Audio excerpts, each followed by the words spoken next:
coiffé. C'est peut-être parce que j'étais en avance sur mon temps, mais je trouve que c'est vraiment la bonne chanson.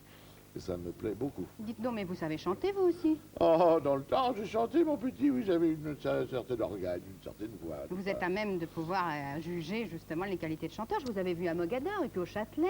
Oui. Vous avez fait une carrière de chanteur. Avec Madame Jean Ribouet, j'ai chanté La Veuve Joyeuse, oui, des tas de choses. Par exemple, il y avait Rêve de valse. Oui, aussi, oui, des classiques. Dites-moi, Jean-Marie, c'est pas facile de vous coller une étiquette. Vous savez tout faire, vous.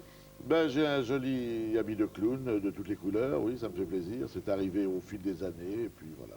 Alors, qu'est-ce qu'on fait en ce moment à Paris si on veut voir Jean-Marie Prolier? Eh bien, on ne me téléphone pas le matin parce que je ne suis pas là, je répète, hein, s'il vous plaît. Et l'après-midi, ben, voyez-vous, je viens ici vous rendre visite avec un grand plaisir. Ou alors je vais faire les rencontres du Palais Royal où je joue le rôle du baron de Charlus, de Proust. Et puis, le soir à 6h30, 7h30 plutôt, je joue un petit spectacle qui s'appelle Service non compris, qui est un spectacle de café-théâtre dans mon restaurant. C'est un spectacle qui dure une demi-heure plutôt, que je raconte. Une demi-heure, 19h30 à 20h, un spectacle apéritif.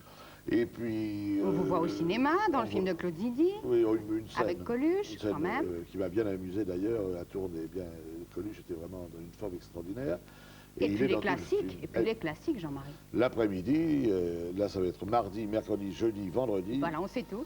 Le Malade imaginaire, théâtre de la Porte Saint-Martin. Voilà. Très bien. Avec Micheline Dax dans le rôle de Toinette. Oui, évidemment. Ça doit pas être très triste. Non, mais Molière n'est pas triste. Il est cruel, mais il n'est pas triste.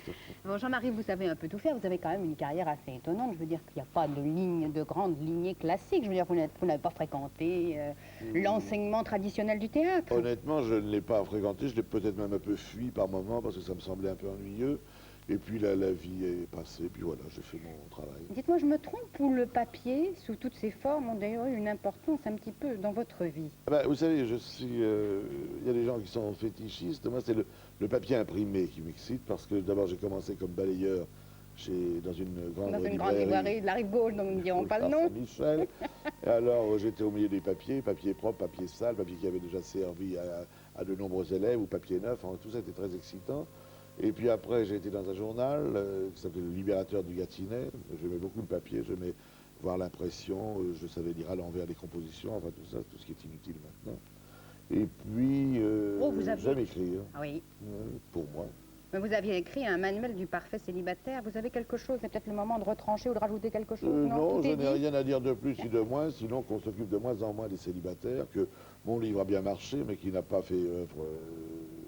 Il n'a pas fait œuvre de grande révolution. On s'occupe de moins en moins des célibataires, ils payent toujours de plus en plus d'impôts, ils servent la communauté avec une générosité qui leur est très personnelle. Merci, voilà, messieurs. Très bien. Et mesdames.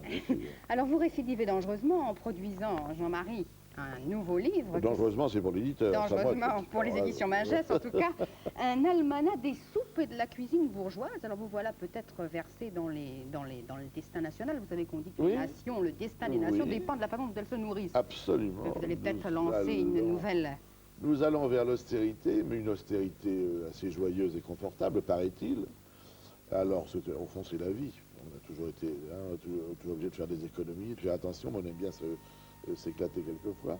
Alors là, il y a des recettes de soupe. Il y a 365 recettes de soupe, une pour chaque jour de l'année, suivant les saisons, les légumes que l'on trouve et suivant les moyens, car les recettes les moins chères sont toujours mises en fin de mois. Bien. Alors, puisqu'on parle de recettes, ça me fait penser tout à fait directement. Vous êtes également PDG d'un établissement d'un restaurant, dans lequel d'ailleurs vous jouez un spectacle. Oui, à 19h30, un spectacle Service non compris, avec Jean-François